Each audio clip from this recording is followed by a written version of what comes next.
All right, so get this. You want to deep dive into Nikola Tesla. You bet. But not just Tesla. The name plastered on every electric car these days, right? Right. You want the man himself. The stories, the wild ideas. You want that spark of genius. Well, you're in the right place because Fit with it.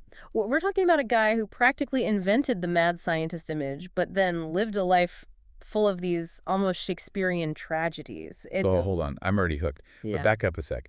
Where does this electrifying journey even begin? Okay, picture this. It's 1856, a small village in what's now Croatia, and baby Nikola makes his grand entrance. Okay, rural start. Gotcha. But here's the thing. His dad was a priest, his mom a total tinkerer, always building gadgets around the house. Whoa, talk about a clash of influences. Right. Did that kind of duality, like the seen and unseen, the spiritual and scientific, did that stick with Tesla? Absolutely. If you look at his work, it's like he was always trying to find the hidden connections between those two worlds, the spiritual and the scientific. And then there's that whole photographic memory thing, right? Eidetic memory. You said it. The guy could read a book and feel like his mind took a snapshot.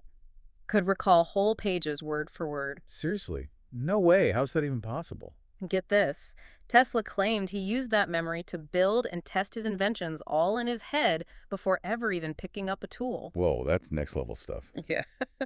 But was it all sunshine and roses with a memory like that, or could it have been a double-edged sword? It's a good question and a tough one. On the one hand, that kind of memory could fuel visionary ideas, right? Allowed him to explore things years ahead of everyone else. But on the other hand, can you imagine how isolating that might be? Yeah, being trapped in your own head like that. Exactly. Did it hold him back socially? Was it hard to collaborate with others? These are things biographers are still debating. It's like he was living life on fast forward, at least mentally. In a way. But speaking of fast forwards and maybe a few rewinds, didn't Tesla have a bit of a rocky start academically? You'd think someone with that brain power would breeze through university, right? You'd think so. He enrolls to study engineering, clearly a brilliant student. Yeah. But then he developed a bit of a gambling problem. Hold up, gambling. That doesn't exactly scream disciplined scientist. It just goes to show that even the most brilliant minds have their vices. And unfortunately for Tesla, this one led to him dropping out of university. Not because he couldn't hack it academically, but because of the financial and personal chaos it created. Wow, even geniuses aren't immune to self-sabotage. Huh. But he didn't let that stop him forever, did he? He eventually makes his way to America, right? He did. And get this, the story goes, he arrived in America with just 4 cents to his name. 4 cents. Seriously. 4 cents. That's it. Talk about guts. That's beyond gutsy. That's straight up betting on yourself. But he had something money couldn't buy. This unwavering belief in his own potential, this burning ambition to make his mark on the world. And that ambition landed him a job with the biggest name in the game at the time, Thomas Edison.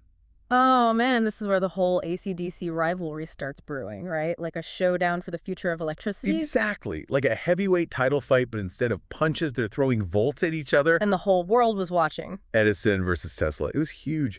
But before we get into the thick of it, maybe we should unpack what was really at stake here. Yeah.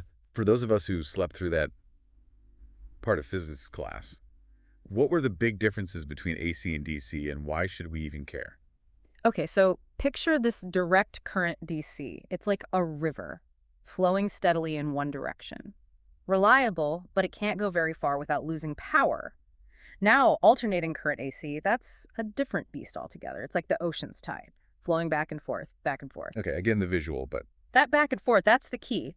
It meant electricity could travel way farther without losing its punch. Ah, so it wasn't just about science. It was about 2 totally different visions for the future of electricity. Bingo, Edison. He was all about pragmatism, right?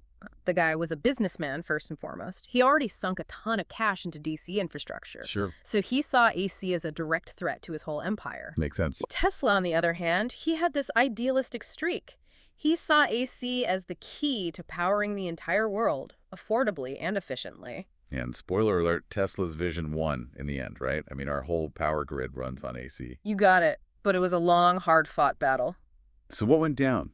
Give us the rundown. Think smear campaigns, public demonstrations, even attempts to paint AC as the super dangerous technology. Can you believe they used to electrocute elephants to try and prove that AC was deadly? You're kidding? No way. That's just wrong on so many levels. It was a wild time. But here's the thing. While all this drama was going down, Tesla wasn't just sitting around twiddling his Oh, thumbs. I bet he was busy cooking up even more inventions. Oh, yeah. Remember that eidetic memory? We're talking about a guy with over 300 patents to his name? 300? That's insane. What else did he come up with? Well, there's the Tesla coil, of course. Every science museum worth its salt has one. Oh, yeah, those giant lightning-shooting towers. Always a crowd pleaser. Exactly. They look like something straight out of a Frankenstein movie. But they weren't just for show, right? I mean, what was the real purpose behind the Tesla coil?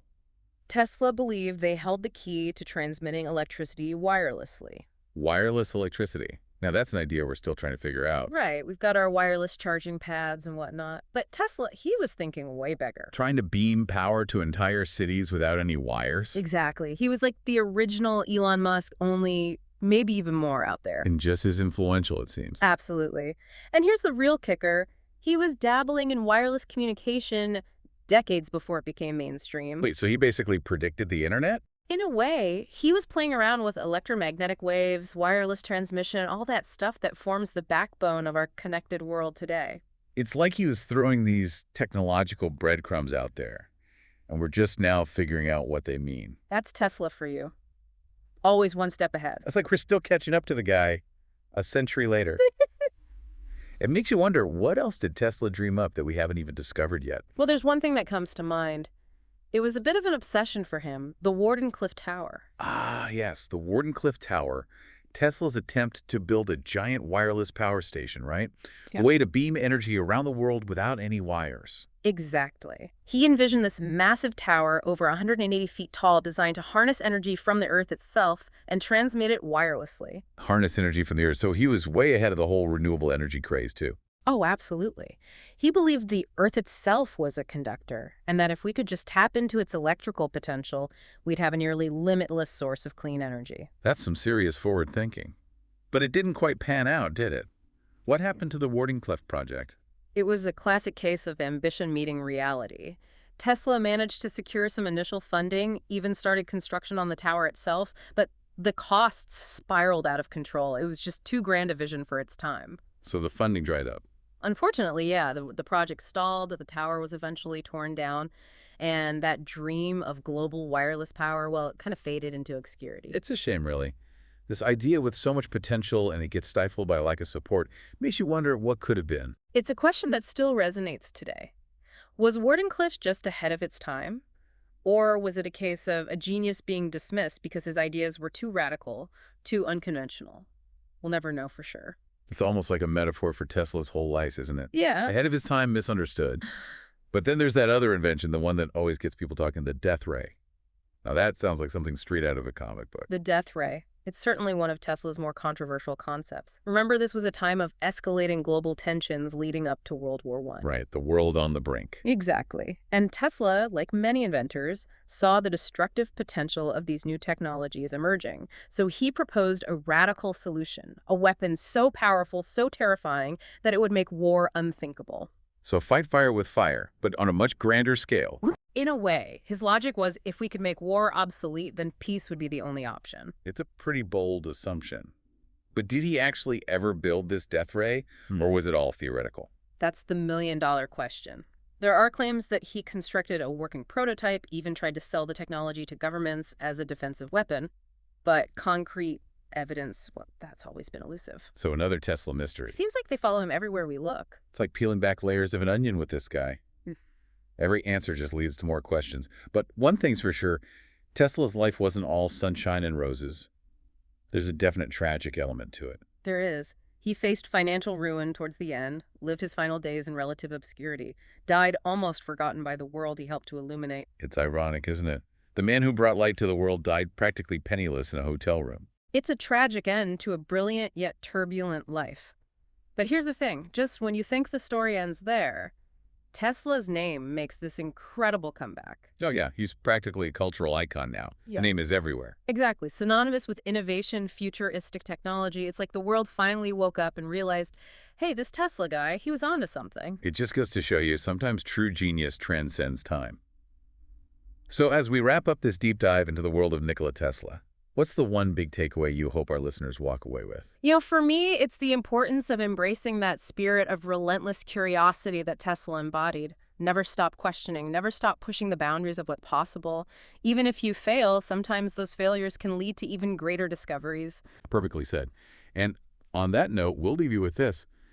What if Tesla had gotten the support he needed for his most ambitious projects? How would our world be different today? Until next time, keep exploring, keep questioning, and keep the spirit of Tesla alive.